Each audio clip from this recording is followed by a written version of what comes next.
بسم اللہ الرحمن الرحیم۔ یہ جو کیا کام کرنا ہے اور کیا کام نہیں کرنا ہے، اسی کو تو تقویٰ کہا جاتا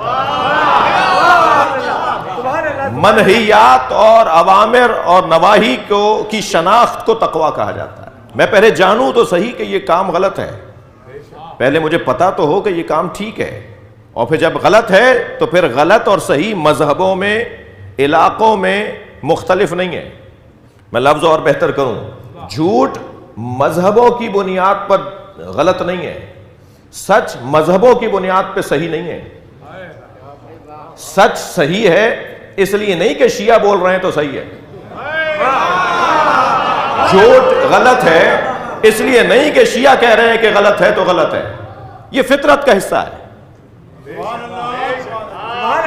عیسائی بھی جھوٹ کو برا مانتا ہے، یہودی بھی جھوٹ کو برا مانتا ہے، عیسائی بھی سچ کو اچھا مانتا ہے، شیعہ بھی سچ کو اچھا مانتا ہے۔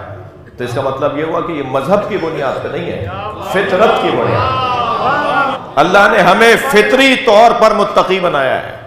عزیزوں، میری بات ابھی مکمل نہیں ہوئی، لہٰذا بات مکمل ہونے سے پہلے نتیجہ بھی لینے کا آپ کو حق نہیں ہے۔ بات پوری ہوگی تو نتیجہ لیں گے آپ۔ جب جھوٹ برا ہے یہ فطرت، سچ اچھا ہے یہ فطرت۔ جب فطرت سالم رہے تو اسی کو اسلام کہا جاتا ہے، چاہے وہ کسی اور قبیلے میں بیٹھا ہو۔ یعنی اگر اس کی فطرت سالم ہے اور رہتا وہ ہندوؤں کے گھر میں ہو تو وہ مسلمان ہے، اگر اس کی فطرت سالم ہے اور وہ رہتا یہودیوں کے گھر میں ہو تو وہ مسلمان ہے۔ اللہ نے تو کسی کو بھی کافر پیدا نہیں کیا، اللہ نے تو ہندو کے بچے کو بھی مسلمان پیدا کیا ہے، اللہ نے تو یہودی کے بچے کو بھی مسلمان پیدا کیا ہے۔ یہ تو ماں باپ ہیں جو اسے یہودی اور عیسائی کہلوا دیتے ہیں، کسی کو بھی اللہ نے کافر پیدا نہیں کیا۔ یہ مسلمان ہے کہ جو مسلمان کو کافر کہتا ہے، اللہ تو کسی کو کافر نہیں کہتا۔ فطرت جب تک سالم رہے گی اس وقت تک اسلام ہے، اور فطرت کو تبدیل کر دیتے ہیں۔ کبھی 14 سال کی عمر میں اس بچے کے اوپر ماں باپ کے باتوں کا اثر ہونے لگتا ہے، اساتذہ کی باتوں کا اثر ہونے لگتا ہے کہ فطرت کو وہ تبدیل کر دیتے ہیں، اور جب فطرت تبدیل ہو جاتی ہے اور فطرت سے نکل جاتی ہے اور عادت بن جاتی ہے۔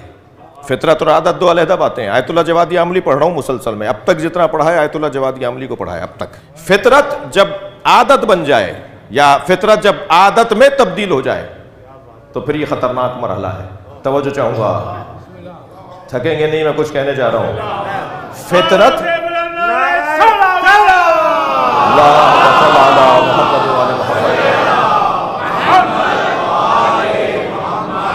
فطرت جب عادت میں تبدیل ہو جائے تو عزیزان گرامی یہ عادت انسان کو اسلام کے دائرے سے نکالتی ہے۔ تبھی تو اللہ نے فجر کی 2 رکعت، ظہر کی 4 رکعت، عصر کی 4 رکعت، مغرب کی 3 رکعت، عشاء کی 4 رکعت۔ فجر اونچی آواز میں پڑھو، ظہر عصر دھیمی آواز میں پڑھو، مغرب کی پہلی 2 رکعت اونچی آواز میں پڑھو، عشاء کی 2 رکعت پہلی اونچی آواز میں پڑھو۔ یہ جو اللہ ہمارے کاموں میں تبدیلیاں، ہمارے کاموں میں فرق لانا چاہ رہا ہے، یہ اسی لیے چاہ رہا ہے کہ تم فطرت پر رہو، عادت میں نہ چلے جاؤ۔ تم اگر عادت میں چلے گئے تو پھر تم فجر کی بھی ویسے ہی پڑھو گے جیسے ظہر کی پڑھ رہے ہو، اور ظہر کی بھی ویسے ہی پڑھو گے جیسے مغرب کی پڑھ رہے ہو، اور جیسے مغرب کی پڑھ رہے ہو ایسے ہی تم عشاء کی بھی پڑھو گے۔ تمہیں کوئی فرق محسوس نہیں ہوگا، تم سب کام ایک جیسا کر رہے ہوگے۔